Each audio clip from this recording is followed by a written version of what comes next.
तुलसी जी का जन्म कैसे हुआ?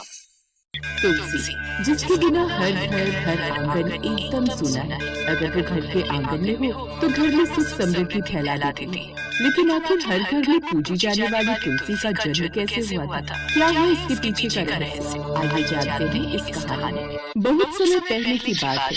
रुद्रवंश के शक्तिशाली राजा धर्मध्वज और उनकी पत्नी मालवती सालों से संतान की कामना कर रहे थे। राजमहल में कई यज्ञ और पूजाएं हो रही थी, लेकिन फिर भी उन्हें संतान की प्राप्ति नहीं हो रही थी। मैं तो प्रभु से हाथ जोड़कर माफी मांग कर थक गई हूँ कि मेरी सुनी गोद भर दे, लेकिन अभी तक मुझे माँ बनने का सुख नसीब नहीं हुआ। अब तो हम थक चुके हैं, आप हमें कहीं बाहर ले चलिए ताकि हमें थोड़ी शांति मिल सके। इसके बाद धर्मध्वज महारानी को लेकर कुछ दिन के लिए हिमालय की ओर घूमने गए, लेकिन वहाँ इतनी सुंदर जगह थी कि वहाँ का दृश्य देखकर वो उसकी खूबसूरती में प्रेम में इतना खो गए कि उन्हें पता ही नहीं चला कि कब सुबह हो गई। और 2 दिन बाद वो वापस राजमहल लौट आए। तब उन्हें पता चला कि महारानी ने गर्भ धारण किया है। ये सुनकर वो बहुत खुश हुए। फिर ठीक 9 महीने बाद महारानी ने एक सुंदर तेजस्वी कन्या को जन्म दिया। मेरी बेटी, ये तो स्वयं देवी का स्वरूप है। आज से इसका नाम होगा वृंदा, जिसका अर्थ है हरियाली, पवित्रता और भक्ति का प्रतीक। पूरा राजमहल आनंद से गूंज उठा। वृंदा माता पिता की आंखों का तारा थी। उसमें अद्भुत भक्ति और तेज दिखाई देता था। बचपन में ही वृंदा ने भगवान विष्णु को अपना आराध्य मान लिया। वो घंटों उनका ध्यान लगाती। बेटी, खेल भी लिया कर, अभी से तपस्विनी मत बन जा। अभी तो तेरे खेलने कूदने की उम्र है। माँ, प्रभु को याद करने में सबसे बड़ा आनंद मिलता है। उसके आगे सभी खेल बेकार हैं। अब उसकी भक्ति का प्रभाव प्रकृति पर दिखता था। जहाँ भी वो जाती वहाँ पवित्र सुगंध फैल जाती। ऐसे ही समय बीता और धीरे धीरे वृंदा जवान हो गई। फिर एक रोज विष्णु भगवान शेष शैया पर विश्राम कर रहे हैं। उनके पास में लक्ष्मी जी चिंतित बैठी हैं। क्या हुआ प्रभु? स्वर्गलोक में इतना तनाव क्यों है? सब ठीक तो है ना? नहीं देवी, कुछ भी ठीक नहीं है। एक असुर है शंखचूड़। वो बहुत शक्तिशाली हो गया है। वो ब्रह्मा का परम भक्त है और उसे अजय होने का वरदान मिल गया है और अब तीनों लोकों में उसी का राज होगा। परंतु उसके विनाश के बिना त्रिलोक में शांति संभव नहीं। क्या उसे हराने का कोई मार्ग नहीं? उसे हराने का एक ही मार्ग है, उसकी पत्नी की पतिव्रता भक्ति को तोड़ना। जो भी उससे विवाह करेगी, अगर उसकी पतिव्रता को तोड़ दिया जाए तो उसका विनाश हो सकता है। ये सुनकर लक्ष्मी जी स्तब्ध रह जाती हैं। मैं कुछ समझी नहीं स्वामी।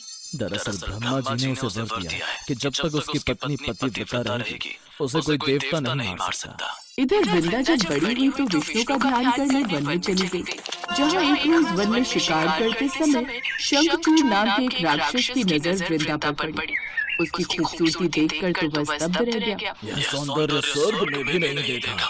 ये स्त्री मेरी रानी बनेगी। फिर अगले ही दिन वह राजा धर्मध्वज के पास आया। मैं आपकी पुत्री का वरण करना चाहता हूँ, उससे विवाह करना चाहता हूँ, और आपने ऐसा नहीं किया तो आपके सारे परिवार को नष्ट कर दूंगा। ये बात सुनकर राजा भयभीत हो गए। उनमें मना करने की शक्ति नहीं थी। यदि वृंदा सहमत हो तो हमें कोई आपत्ति नहीं। अपने परिवार और प्रजा की रक्षा हेतु वृंदा ने विवाह स्वीकार कर लिया। यदि मेरी शादी असुर से होगी तो मैं भक्ति से उसे सतपथ पर ला पाऊंगी। सबकी रजामंदी से दोनों की शादी हो गई। इधर विवाह के बाद वृंदा ने शंखचूड़ को विनम्रता और प्रेम से उन्हीं के आराध्य मार्ग में लगाए रखा। ये देख वृंदा भी खुश थी। फिर उसकी पतिव्रता से शंखचूड़ युद्धों में अजय हो गया और अब धीरे धीरे उसकी शक्ति और घमंड और भी बढ़ने लगा। और अब उसने न सिर्फ धरती लोक बल्कि साथ साथ देवलोक में भी आतंक मचा दिया, जिससे सभी देवता घबरा गए और वो रक्षा हेतु विष्णु जी के पास गए। हे विष्णु, वृंदा की भक्ति से यह असुर और भी शक्तिशाली हो गया है। अब आप ही कुछ कीजिए प्रभु। अब विष्णु जी ने सोचा। फिर सबकी रजामंदी से दोनों की शादी हो गई। इधर विवाह के बाद वृंदा ने शंखचूड़ को विनम्रता और प्रेम से उन्हीं के आराध्य मार्ग में लगाए रखा। ये देख वृंदा भी खुश थी। फिर उसकी पतिव्रता से शंखचूड़ युद्धों में अजय हो गया और अब धीरे धीरे उसकी शक्ति और घमंड और भी बढ़ने लगा। और अब उसने न सिर्फ धरती लोक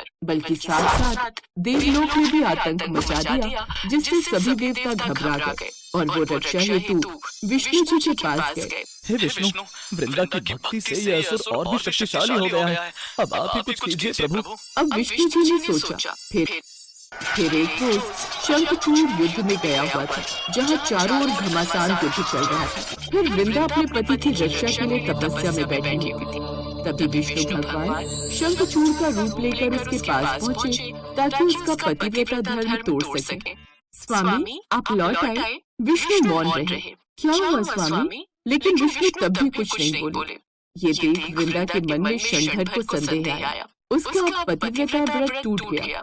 उसी समय युद्ध में शंखचूड़ मारा गया और ये खबर आई, महाराज युद्ध में मारे गए। वृंदा को असलियत पता चली। उसका हृदय जल उठा। तुमने मेरे धर्म का अपमान किया। कौन हो तुम? तुम मेरे स्वामी नहीं हो। तभी विष्णु जी अपने असली रूप में आ गए। प्रभु, आपने मेरे साथ छल किया। हे विष्णु, मैं तुम्हें श्राप देती हूँ, तुम पत्थर बनोगे। वृंदा के श्राप से भगवान शालिग्राम रूप यानी एक पत्थर के रूप में परिवर्तित हुए और वृंदा का शरीर तप में भस्म हो गया, पर उसकी आत्मा भक्ति में जीवित थी। फिर एक रोज विष्णु ने शांत स्वर में कहा, देवी, तुम भक्ति की देवी बन चुकी हो। तुम्हारा शुद्ध रूप धरती पर अमर होगा। तभी देवी लक्ष्मी वहाँ प्रकट हुई। वृंदा, तुम भक्ति, शुद्धता और पतिव्रता की मूर्ति हो, इसलिए पृथ्वी पर तुलसी के रूप में जन्म लो और मेरे समस्त रूपों से महान बनो। तभी वृंदा की राग झड़ती है और एक सुंदर सुगंधित पौधा उगता है, जिसका नाम तुलसी रखा जाता है। इस प्रकार देवी तुलसी का जन्म हुआ। इसके बाद भगवान विष्णु उनसे कहते हैं, जो भी आज के बाद तुलसी के पौधे को छुएगा उसमें पवित्रता आएगी। साथ ही मैंने तुम्हारा पतिव्रता धर्म नष्ट किया है, इसलिए मैं वरदान देता हूँ कि मेरे अंश शालिग्राम के पत्थर से तुम्हारा विवाह होगा और अब से तुम विष्णु के रूप शालिग्राम की पत्नी कहलाई जाओगी। फिर विष्णु शालिग्राम रूप में और वृंदा तुलसी रूप में आ गए। इसलिए हर वर्ष कार्तिक शुक्ल एकादशी को तुलसी और शालिग्राम का विवाह होता है। ढोल नगाड़े मंत्रोच्चार, पूरे ब्रह्मांड में उत्सव होगा और अब हम भी इनका विवाह खुशी खुशी करेंगे। इसके बाद सभी देवता गण ने मिलकर शालिग्राम और तुलसी का विवाह कराया। सभी देवियों ने मिलकर उन्हें दुल्हन की तरह तैयार किया और देवगणों ने मिलकर शालिग्राम को, जिसके बाद उन दोनों का विवाह संपन्न हुआ। उस रोज के बाद हर वर्ष धरती लोक पर भी देवी तुलसी और शालिग्राम का विवाह मनाया जाने लगा।